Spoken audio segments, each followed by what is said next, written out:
What up, ladies and gentlemen? So today we obviously have the new buff to VERAD where his third skill now scales with defense, and of course it also additionally freezes the enemy for one turn, as well as of course reducing their attack bar to 0.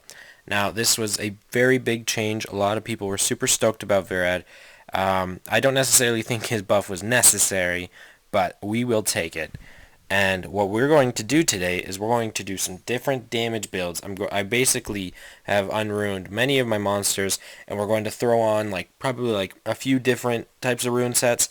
Now, of course, I don't have a ton of mana stones, so we will have some unmaxed slots, but keeping that in mind, we're just going to see the damage multipliers and how well they scale with defense. So keeping that in mind, let's go ahead and test out the damage.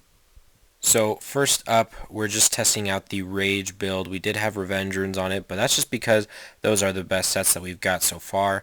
We get his crit rate up, and we're also going to buff his defense and attack power, since I'm pretty sure it still scales on attack. And we're going to see exactly how well this does. Now the damage is 33 to 34,000. Now, mind you, that is with an unmaxed slot 2. So that maxed out would probably be just under 40,000 on a rage build. That is actually not bad at all. And on top of that, he reduces the attack bar all the way to 0, and he also freezes them. So that's 2-turn denial. That's pretty freaking good. That is actually pretty freaking good. But that's not where we're going to stop. We're going to keep going. We're going to try out violent build. We're going to try out some attack builds and see how well it really does scale with defense. So basically what we've got going on now is essentially the same types of runes, but we've put on maxed out crit damage. We've pushed it all the way to the limit, up to 221%. We also have a lot of attack percent substats and a little bit lower defense, but we're pushing the attack up, and we're also pushing that speed up. Now, I put on this rune just because this is essentially a rune that I would plus 15 just for VERAD, but I could actually throw on something else, like let's say like this one. But then again, I want to keep that defense percent up. But just to keep that in mind, the crit rate's low, which is not a big deal. We're buffing that up to 77%. And then, of course, attribute advantage. He's going to crit. And I just want to see, is his damage going to be lower because we're using not as much defense? Or is it going to be just about the same because we're using a good amount of attack power? So let's go ahead and see. So we put on the buff. We're going to slow it down so we can see the damage. Okay, so he's faster than that guy. So let's go ahead and wait a turn, and then let's buff his attack bar up again. Alright, so here we go. Actual damage now, and it is lower. His damage got lowered. Okay, so with that, keeping that in mind, the damage scaling is actually really, really hard based on the defense. So even if you put a lot more attack power, even with VERAD's really low attack, base attack speed or attack power, you won't get that much increase. Actually, you won't get any increase. So basically, you almost exclusively need defense. So I don't know if it's only based on the defense. I think that might be why. Many of the defense scaling attacks solely based on defense, but there are some that do actually scale on attack power, and that happens with a lot of the skills. What happens is they do damage proportionate to the defense, but it still scales on the attack power. So when you increase the attack power, Rakan is a good example of this. You don't want to build him HP crit damage HP unless you just want him to be basically a tank. So you want to put on a lot of attack subs or go attack crit damage HP and stuff like that. So I think with VERAD's case, it says damage proportionate to the defense. I'm sure it does still scale off of the attack, but I think it's such a low multiplier because before this, the damage on the third was pretty, it was pretty pathetic. So now that it scales off of defense, you almost need completely defense.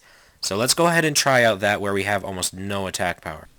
Alright, so what we did in this build was we solely focused on the defense. Now I tried to get the fewest amount of attack power, which includes having a very low slot 1.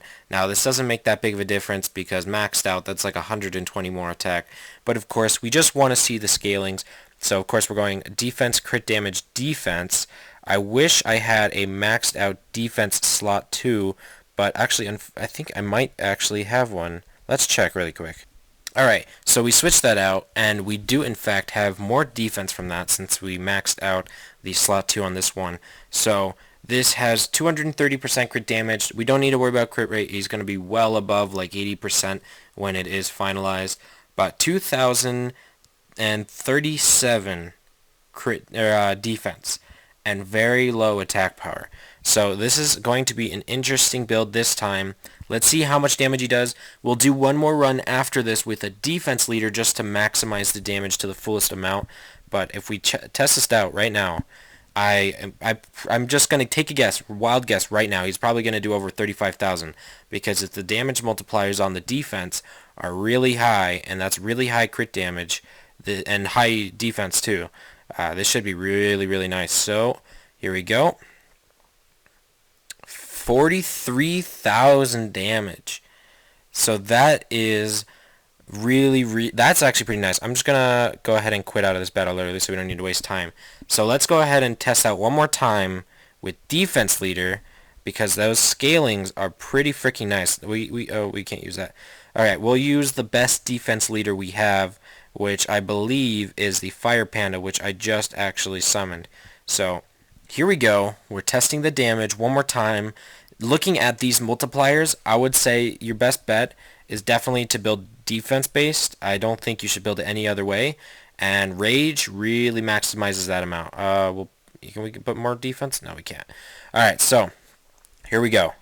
The last run. Defense buff, crit buff. This actually really, really utilizes the Wind Horse. Oh man, that's nice. Okay, so here we go. Final damage. 48,000 damage. Wow. Okay. Alright, that is not bad at all. I think those are better scalings than Poseidon. Now, Poseidon is able to really be built on speed because VERAD's downfall is that his speed is at 93. That is awful speed. That is absolutely awful.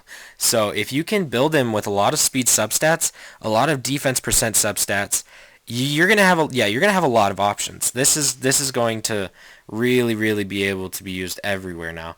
So VERAD scalings definitely pass the test. I definitely give him an A+ on that sense. You know, you can even build him with like 70% crit rate for arena, which is nice because you can use the Wind Horus to buff him up for 100% crit rate. And now you can just build his crit damage to maximize him out. And then you don't have to worry about anything because he reduces the attack bar all the way down to 0. And he freezes them. So it's 2 turns of immobilization. That is absolutely crazy. So if you build a team around him, he could be very nice. Or you can actually replace him. You could replace Poseidon if you build him speedy. But keep in mind that he will be harder to build. Okay? Because he has 8 speed less than Poseidon. But it is a better option, I feel like, than Poseidon. Only difference between them now is the leader skills. You know, Poseidon has a 33% attack power leader skill, which really makes a huge difference. Now, it would be nicer if VERAD had a defense leader skill, because then he could, you know, buff basically himself with the leader skill, but he can't. It's HP based. So, well, that pretty much sums up VERAD now. I hope you guys enjoyed. I popped a free rune removal just to do this video, and I really hope you guys get an idea of how to build him now because he's definitely going to be, you know, pretty crazy monster. If you guys are wondering about violent or despair builds, well, first off, despair, don't even think about it. You have freeze and you have attack bar reset. But if you're thinking about violent build for arena, I would suggest that you try it out. It's the same thing as this, you know, it's just going to have less damage. It's not going to have 230%. Instead, it's going to be like 150%, right? So it's going to have less damage, of course, but you will have a nice build, I guess. I would not suggest Violent either. I would suggest solely Rage or some other type of set. You do not need Violent because let's say you reduce the attack bar and you freeze them and you get another turn. What are you going to do? What are you going to do? You going to use your second skill? I mean, you already froze them. You already reduced the attack bar all the way. What are you going to do, right? So I would not suggest using the unviolent. I would definitely suggest Rage. Rage just absolutely tears up his damage. It's incredible. Like, he is by far now one of the best options for Wombo and just for offense in general in Arena. So, alright guys, that'll do it, and I hope you guys enjoyed, and I will see you all next time.